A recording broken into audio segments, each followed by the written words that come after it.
అవధాన విద్య మీ జీవితంలోకి ఎలా ప్రవేశించింది? ఎలా మీరు దానికి ఆకర్షణ గురయ్యారు అవధానం?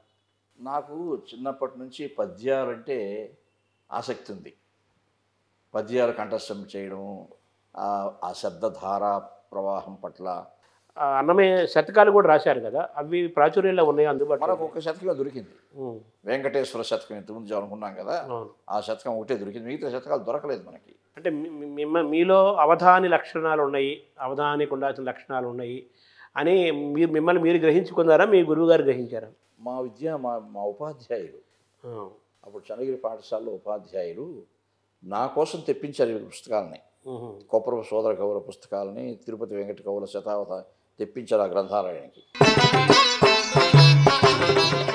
అంటే మీ అవధాన ప్రస్థానం, ప్రయాణము అవధానం అక్కడి నుంచే ప్రారంభమైంది. 14 ఏట చంద్రగిరిలో అక్కడి మొదలైంది. నుంచే ప్రారంభమైంది. ప్రపంచమంతా తిరిగారు.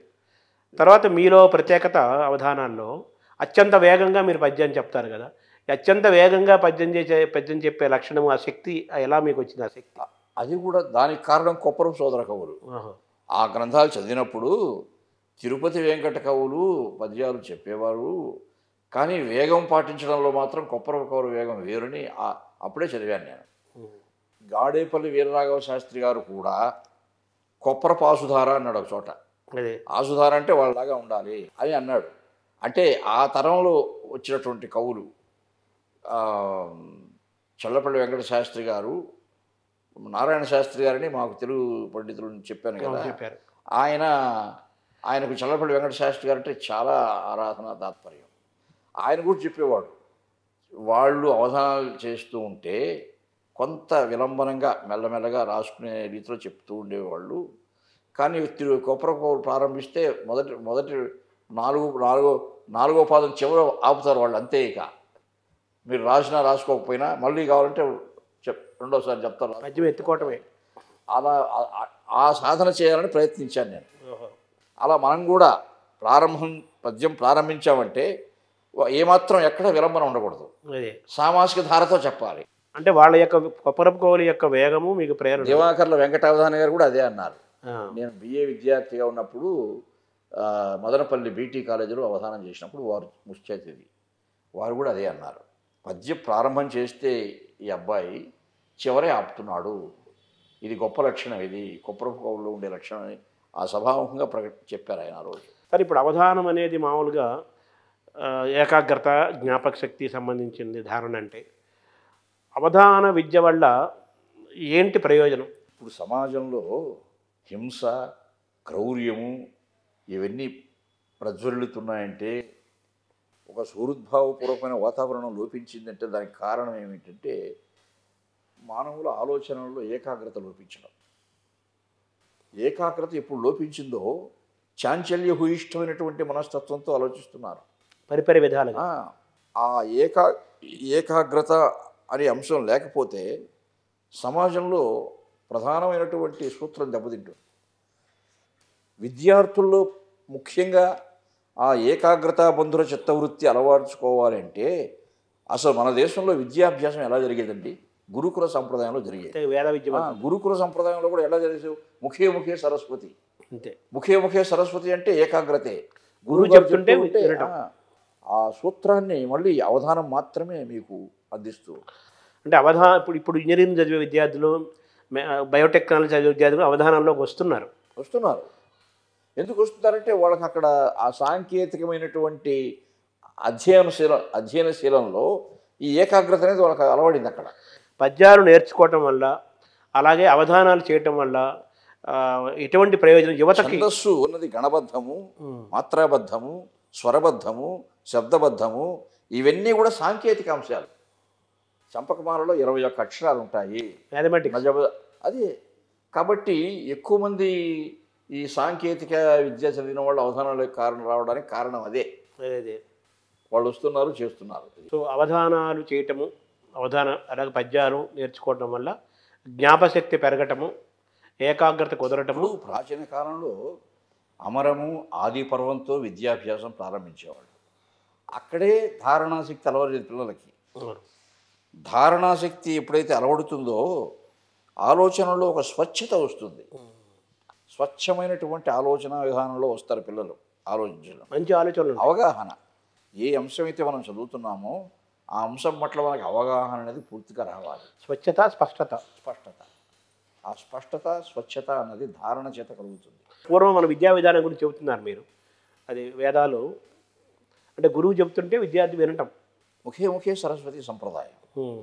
ఆ సంప్రదాయంలోనే మన గురుకుల విద్యాభ్యాసం జరిగింది. అంటే గురువు చెప్పటం, గురువు చెప్పడం, శిష్యుడు నేర్చుకోవడం, వినటం, అంతే. వినటం, ధారణ చేయడం. తద్వారా ఓ గురుభక్తి ఏర్పడుతుంది. ఉమ్. తల్లి, తండ్రి, గురువు, దైవము అంటే ఆ వేద ప్రతిపాదితములైనటువంటి సూత్రాలు కదా అవి. మాతృదేవో భవ, పితృదేవో భవ, ఆచార్య దేవో భవ. అక్కడే మనకు దైవాన్ని చూసాం. తల్లిలో దైవాన్ని చూసాం, తండ్రిలో దైవాన్ని చూసాం, గురువుగారిలో దైవాన్ని చూసాం. అందుకే దైవం మనకు అనుగ్రహిస్తున్నాడు. అవును. ఇప్పుడు అవధానాలు ఎలా ఉంటున్నాయండి? ఇప్పుడు ప్రస్తుతం చాలామంది చేస్తున్నారు. ఇప్పుడు చాలామంది యువకులు, ఇంకా యువతులు కూడా అవును. అవధాన రంగంలోకి వస్తున్నారు, ఉత్సాహంగా నిర్వహిస్తున్నారు. ఉమ్. వాళ్ళు ఇంకా జగజ్జగీయమానంగా చేసి బాగా లబ్ధ ప్రతిష్ఠలు కావాలని నేను కోరుకుంటాను. అది ఓకే, నేను అంటుంది. అది మీ ఆశీర్వాదం, మీ ఆకాంక్ష మంచిది.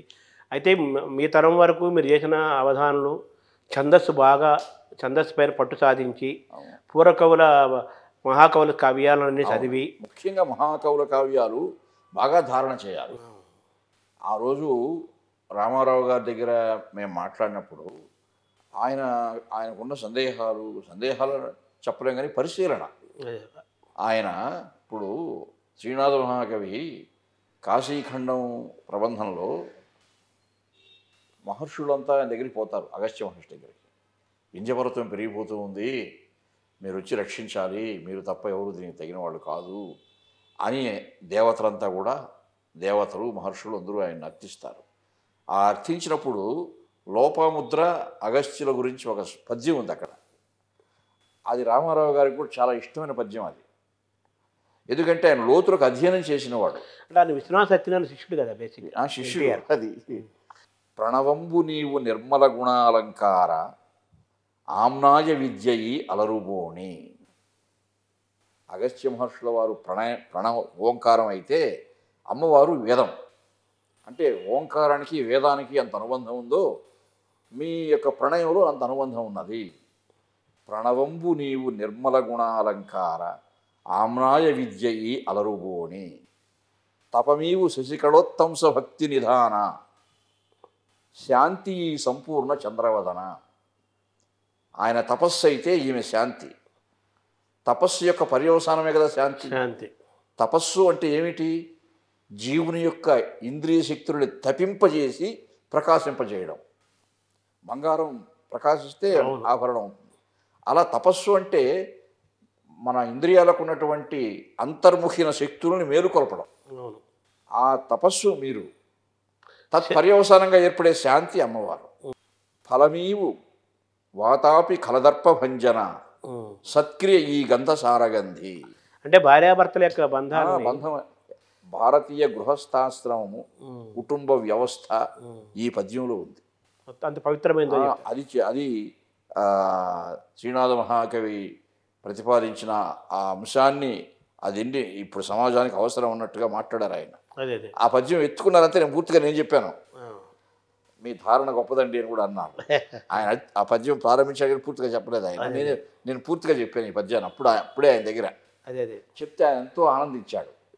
దీన్ని బట్టి మీరు ప్రాచీన సాహిత్యాన్ని అంతా బాగా అధ్యయనం చేశారు, విద్వత్తు సముపార్జించడంలో కృషి బాగా చేస్తున్నారు అనే అభిప్రాయం కలిగింది ఆయనకి. ఫలమీవు వాతాపి కలదర్ప భంజన సత్క్రియ ఈ గంధసారగంధి. మంచి కార్యానికి మంచి ఫలం ఉంటుంది, దుష్కార్యానికి దుష్ఫలమే ఉంటుంది. అంతే కదా, కర్మ సిద్ధాంతం కూడా అదే కదా. మిహిరిండవీవు విశ్వహిత ప్రవర్తక సూర్యుడు చైతన్య లక్ష్మి ఈ చపలనయన. బ్రహ్మ తేజంబు మియందు ప్రజ్వరిల్లు పతివ్రత పరమతేజ మీ లతాతన్వియందు మా కిందరకును ఉభయ తేజంబులను మహాభ్యుదయమసగు. చాలా గొప్ప ప్రార్థన అది అన్నాడు ఆయన అని ప్రార్థిస్తారు. అప్పుడు మహర్షి ప్రసన్నుడై నేను వస్తున్నాను వింధ్యపర్వతం యొక్క అని ఆ విధంగా కాశీ నుంచి వస్తాడు ఆయన. శ్రీనాథుడి పద్యం కదా, కాశీఖండంలో పద్యం. అదే ఆ పద్యం అదొకటి. ఇంకొక పద్యం గురించి కూడా అది ప్రసక్తి వచ్చింది. శివశర్మ అని ఒక పాత్ర ఉంది, ప్రధాన పాత్ర నిజంగా కాశీఖండంలో. ఆయన జీవితంలో అన్నీ అనుభవించి హఠాత్తుగా ఇంకా మృత్యువు రాబోతుందని తెలిసి బాధపడతాడు. అయ్యో ఈలోగా ఏదైనా సత్కార్యాలు చేయాలి కదా, ఏమి చేయలేదేని. మృత్యు భయం. నానాశాస్త్రముల అభ్యసింపగ అనంత ద్రవ్యమార్జింప సంతానంబున్ పడయంగా పుత్రులకు అర్థంబున్ విభాగించి పౌనఃపుణ్యమునను సుఖం అనుభవింపన్ పోయే కాలం గౌరీనాథున్ భజీంపనేరడైతిన్ శ్రీ కాశికా వల్లభు. నేను కాశికా వల్లభుని ఇంతవరకు మనసారా సేవించలేదే, నా జీవితం అంతా ఇలా గడిచిపోయింది అని ఆ పద్యం కూడా ఆయన ఆ రోజు ప్రత్యేకించి చాలా ఆనందించారు. అందులో ఒక మహాపండితుడు కానీ మహాకళాకారుడు కానీ ఎవరైనా కానీ జీవితాంతం ఇదే సరిపోతుంది, అన్వయం చేసుకోవటం. అంటే నానాశాస్త్రములు అభ్యసింపగా అనంత ద్రవ్యమార్జింప సంతానంబును పడయంగా పుత్రులకు అర్థంబును విభాగించి. నిజంగా ఒక రకంగా ఆయన జీవితమే ఇది. దాని జీవితానికి అన్వయం చేసుకొని పేరు సంపాదించారు, డబ్బులు సంపాదించారు. అందుకనే ఆయనకి శ్రీనాథ మహాకవి అంటే చాలా ఇష్టం. ఆయన కవిత్వంలో జీవితం ఎంతో ఉందండి. శ్రీనాథుని గురించి అడిగిన అంశాలు కానీ మీ పట్ల మీ ఆకర్షణకి అది అభిప్రాయం. ఆ నుంచి మేము బయట వచ్చిన తర్వాత కూడా నారాయణ రెడ్డి గారు అన్నారు, ఇలా చూసారా ఎంత పట్టి చూశాడు ఆయన, కాబట్టి నువ్వు బాగా చదువుకున్నావు నాయన, నువ్వు సరిపోయింది. ఆయన విశ్వనాథ సత్యాన్ని శిష్యుడు కాబట్టి ఆల్రెడీ ఆయన మూలాలు చాలా చెప్తాడు ఆయన, శ్లోకాలు అని కూడా అనగడంగా చెప్పేవాడు. 60 తర్వాత అవధానాలు చేసిన సందర్భాలు తక్కువ ఉన్నాయి మన చరిత్ర మేరకు. అంటే వాళ్ళు జీవించింది కూడా సరే, చల్లపల్లి శాస్త్రి 80 ఏళ్ళు ఉన్నారు, మిగతా వాళ్ళు ఉన్నప్పటికీ కూడా చిన్న వయసులో వెళ్ళిపోయారు. ఏదైనా 50 ఏళ్ల తర్వాత జ్ఞాపశక్తి తగ్గుతుంది అంటారు. సో అవధానం అంటేనే జ్ఞాపశక్తి మూలంగా జరిగేది. ఇప్పుడు మీరు 60 ఏళ్ళు దాటినా ఇంకా శతావధానాలు చేస్తున్నారు కదా, ఏంటి రహస్యం మీ జ్ఞాపశక్తి రహస్యం? అంటే ధారణే కారణం. ఉపన్యాసం చెప్తూ ఉంటే కూడా పుస్తకాపేక్ష లేకుండా నాకు ఎన్నో గుర్తొస్తూనే ఉంటాయంటే కారణం, ఇప్పుడు కూడా నేను విద్యార్థిలాగా గంటలు చదువుకుంటాను ఇంట్లో, ఏదో గ్రంథం తీసుకొని రోజు చదువుతూ ఉంటాను. నాకెంత సాధన వేరే వ్యాసంగం లేదు, ప్రతిరోజు నాకు అధ్యయనం ఉండాలి, ధ్యానం ఉండాలి, సాధనలో ఉన్నారు ఉండాలి. మీకు ఎన్ని పద్యాలు శ్లోకాలు మీ ధారణలో ఉంటాయి? లక్షణర ఈజీగా ఉంటుంది అనుకుంటాను నేను. పద్యాలు ఏ కవి చూసినా వేలలో ధారణ ఉంటుంది. నన్నయ్య అయినా కొన్ని వేల ధారణ ఉంటుంది, తిక్కన కొన్ని వేల ధారణ ఉంటుంది, ఆశ్వాసాలుగానే కొంచెం చెప్తాము అని, కాబట్టి ఈజీగా ఉంటుంది. అయితే మీకు ఆరోగ్యం బాగుందా? ఆరోగ్యం బాగుందండి. మీ ఆరోగ్య రహస్యం ఏంటి? ఆరోగ్యం కూడా అంటే నాకు ఈ కరోనా వచ్చినప్పుడు నాకు కూడా వచ్చింది. నేను కూడా వైద్యుల దగ్గరికి వెళ్ళాను. కాదేది కరోనా అనర్థం వచ్చింది. ఒక తిరుపతిలో నాకు వైద్యం చేసిన మంచి అల్లాడి మోహన్ గారు, డాక్టర్ రమాదేవి గారని గల్లా రామచంద్ర గారు ఆమె, వాళ్ళు ముఖ్యంగా రమాదేవి గారు ఒక భోజనం విషయంలో ఒక విధానం మార్చారు. అంతకుముందు 3 పూట్ల సుష్టిగా భోజనం చేసేవాడిని, ఇప్పుడు అలా లేదు, తగ్గించి వయస్సు మీద పడిన తర్వాత ఆహార విహారాల అలవాట్లు ఎలా ఉండాలి అన్న దాని గురించి ఒక అవగాహన కల్పించారు. ఇప్పుడు కూడా అదే పాటిస్తున్నాను నేను. మీరు మొదటి నుంచి కూడా క్రమశిక్షణగా ఉంటారు కదా? నేను పూర్తిగా శాకాహారిని. అయితే బాగా భోజన ప్రియుడిని. అయితే నా అమ్మవారి అనుగ్రహం చేత నేను సముద్ర మధ్యంలో పోయినా, పంచాగ్ని మధ్యలో కూర్చున్నా షట్రసోపేత భోజనాలు వచ్చినాయి మాకు.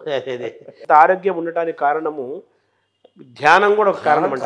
ప్రధానంగా ధ్యానమే కారణం, అధ్యయనం కూడా కారణం. ఇప్పుడు తిరుపతి దేవస్థానంలో మళ్ళీ మిమ్మల్ని ఆహ్వానించి ఏదన్నా పదవి కానీ ఏదన్నా బాధ్యత ఇస్తే మీరు చేయడానికి సిద్ధంగా ఉన్నారా? ఇప్పుడు తిరుపతి దేవస్థానంలో భగవంతుడికి సేవ చేసే అవకాశం వస్తే జన్మజన్మలో అదృష్టంగా కూడా భావిస్తాం, సేవ చేస్తాం. అయితే ఇప్పుడు నాకున్న వెసులుబాటు రీత్యా 2 పిల్లలు అమెరికాలో సెటిల్ అయ్యారు, మాటికి పోవడం రావడం ఉంది, కొంత దేశాటనం కూడా చేస్తున్నాము.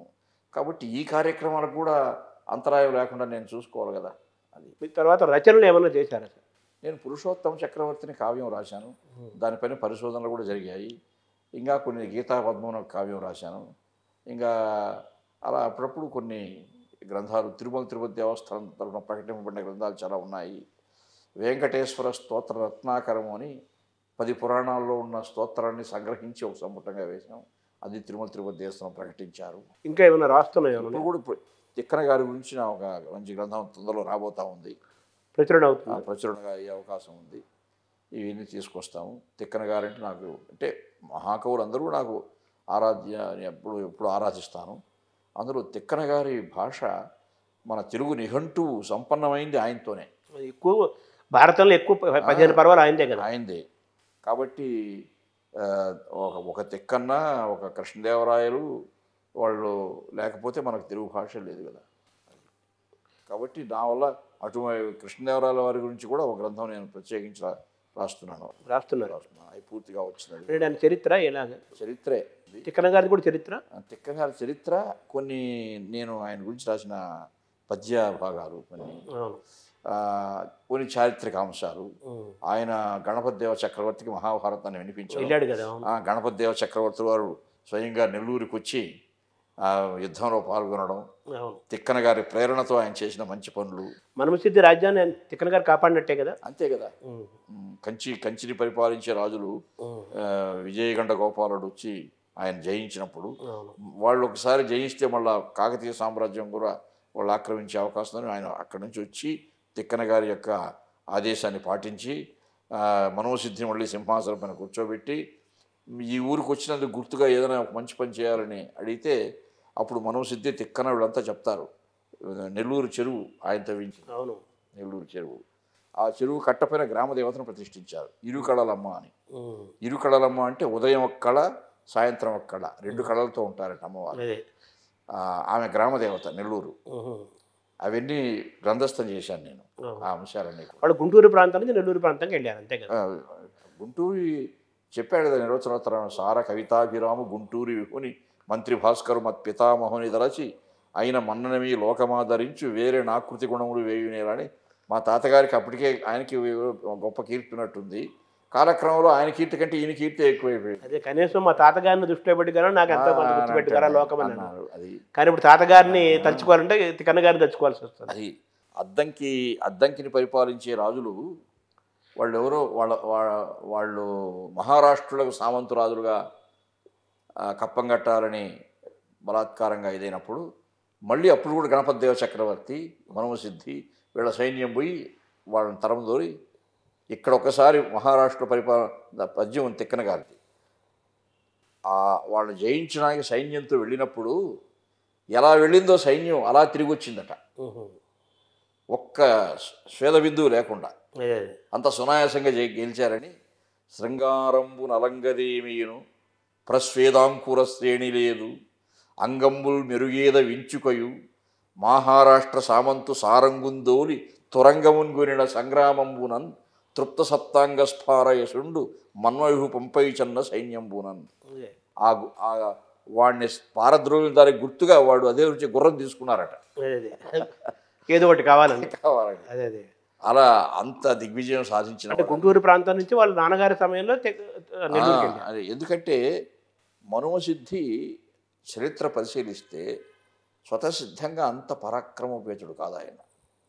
కానీ తిక్కన గారు మీ పూర్వులంతా ఇటువంటి మహానుభావులు, పరాక్రమవంతులు, వాళ్ళ వారసులుగా నువ్వు కూడా అలా ఉండాలి అనే ఉత్తేజం ఆయనకి ఇవ్వడానికే నిర్వచనోత్తరామాయణంలో అవన్నీ చెప్పాడు అనిపిస్తుంది. చిన్న రాజ్యం కదా యాక్చువల్గా. చిన్న రాజ్యం అయినా కీర్తి పెద్దది. తిక్కన గారి వల్ల వచ్చిన కీర్తి అది. ఇప్పుడు రాజరాజ నరేంద్ర గురించి మాట్లాడుకుంటున్నామంటే నన్నయ్య గురించి, నన్నయ్య ఉన్నాడు కాబట్టి మాట్లాడాము. భోజరాజు గురించి మాట్లాడుకుంటున్నామంటే కాళిదాసే. అదే కదా.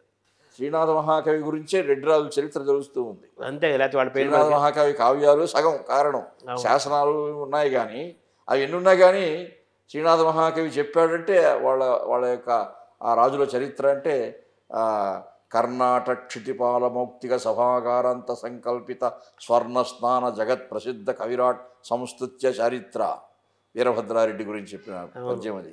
తర్వాత ఇలా పద్యాలు రోజు చదవటం, పద్యాలు నేర్చుకోవటం వల్ల జ్ఞాపశక్తి పెరగడంతో పాటు ఒక రకమైన ప్రాణాయామం కూడా.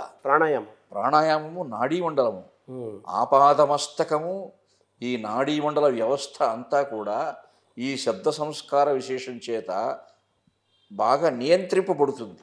సో మానసిక ఆరోగ్యము, శారీరక ఆరోగ్యము ఉంటుంది. సార్ అవధానం అనేది అది వ్యాయామం కూడా. వ్యాయామం ఇప్పుడు మానసికమైనటువంటి వ్యాయామము, మన జిహ్వికి కూడా వ్యాయామం ఉండాలి. అవును. క్లిష్టపద భూయిష్టమైన శబ్దాలు పలకడం ద్వారా ఈ నాచన సోమన పద్యాలు, కృష్ణదేవరాయల పద్యాలు, స్యందన స్థిత బిడౌజ క్షత్రి జడ్జకృ జంఝ మరుద్గరు ఝాత్కృతములు అలాగా పలకడం చేత మన అంతరంగం కూడా లోపల మొత్తం బ్లడ్ సర్క్యులేషన్, ఆక్సిజన్ లెవెల్స్, అది ఈ బ్రెయిన్ స్ట్రోకులు రావు. రావు. అంతే, బ్రెయిన్ పవర్ఫుల్గా ఉంటుంది. సాయంత్రం హాయిగా స్నానం చేసి శివానంద లహరి శ్లోకాలు, శంకర భగవద్భావ శ్లోకాలు చెప్పుకుంటూ ఉంటే ఎంత హాయిగా ఉంటుంది. అదే ఆరోగ్యం. సార్, ఇప్పుడు అవధానం అనేది వేదాల నుంచి వచ్చిందంటారు. కానీ తమిళ వాళ్ళు, కర్ణాటక వాళ్ళు కూడా కొంత ప్రయత్నం చేశారు. కానీ తెలుగులోనే, కేవలం తెలుగులోనే అవధాన ప్రక్రియ ఇంత స్ట్రాంగ్గా నిలబడటానికి కారణం ఏంటంటే ఈ భాషా నిర్మాణము అవధాన ప్రక్రియకు అనుగుణంగా ఉంది. ఉదాహరణకు మీకు తమిళ సోదరులు వాళ్ళ భాషలో కా ఖ గా ఘ 4 అక్షరాలకు ఒకే అక్షరం వాళ్ళకి. నిషిద్ధాక్షరం ఎలా చేస్తారు అక్కడ? వాళ్ళు ఆల్రెడీ నిషిద్ధమై ఉన్నాయి. అది కాబట్టి వాళ్ళ భాషలో ఈ ప్రక్రియ ఎందుకు రూపకల్పన జరగలేదంటే ఈ నిర్మాణం అనుగుణంగా లేదు. కొన్ని అక్షరాలు లేవు. మహాగణపతి, మగాగణపతి లేదు లేదు. అందుకని కొంత అక్కడ ఈ రూపకల్పనకు అవకాశం కన్నడ సార్, కన్నడలో కూడా మరి ఛందస్సులో క్లిష్టత తక్కువ కదా, మనకున్నంత పట్టు విడుపులు లేవు. కన్నడకు యతి నియమం లేదు కదా, సంస్కృతంలాగా విరామమే అక్కడ. సో కాబట్టి మన తెలుగులో ఉన్న అక్షరాల సంపద, తర్వాత ఛందస్సు అనేది అవధాన విద్యకి తెలుగులోనే నిలబడింది. ఆదికవిగా వాగనుశాసనుడుగా ఆ మహానుభావుడు వేసిన ప్రాతిపదిక ఇక్కడ ఏదో సామాన్యుడు అడుగు పెడితే తట్టుకోలేడు ఇక్కడ. కాబట్టి చాలామంది ఆయన ఛాందసుడుగా అంటారు, కానీ సంప్రదాయబద్ధమైనటువంటి ఋషికల్పుడు ఆయన. ఋషికల్పుడై ఋషి అయిన వాడే ఇందులో ప్రతి బట్టగట్టగారు లేనివాడు ఇక్కడ రాలేడని ఆయన ఏర్పాటు చేశాడు. ఋషివంటి నన్నయ్య అన్నాడు కదా, అందుకే ఋషివంటి నన్నయ్య అన్నాడు విశ్వనాథ. సరే, అవధాన విద్య ఎప్పటికీ శాశ్వతంగా, ఒకప్పుడు తిరుపతి వెంకట కవులు, కొప్పరపు కవులు, మీరు చెప్పిన గాడేపల్లి వీరరాఘవ శాస్త్రి, వెంకట రామకృష్ణ కవులు, వెల్లూరు శివరామ శాస్త్రి, ఇంకా పూర్వం మాడభూష వెంకటాచార్యులు, అంతకుముందు ఇంకా చెరిగొండ ధర్మన, వీళ్ళందరూ అలసాని పెద్దన, వీళ్ళందరూ ఒక నిర్మాణం చేసి అవధానం ఇది తెలుగువాడి సొత్తు, ఇది మన సంతకం అని ఒక పెద్ద నిర్మాణం చేసి గొప్ప ఖ్యాతిని ప్రపంచంలో, ముఖ్యంగా భారతదేశంలో ఏ భాషకు లేని ఖ్యాతిని అవధానం ద్వారా తెచ్చిపెట్టారు ఉంది. దీన్ని మన కలకాలం పదిలంగా కాపాడుకోవాలంటే మీరు సూచించేది ఏంటి? మీరు ఏం చేయబోతున్నారు అవధానిగా? ఇప్పుడు చాలామంది వర్ధిష్ణువులు కూడా వస్తున్నారు.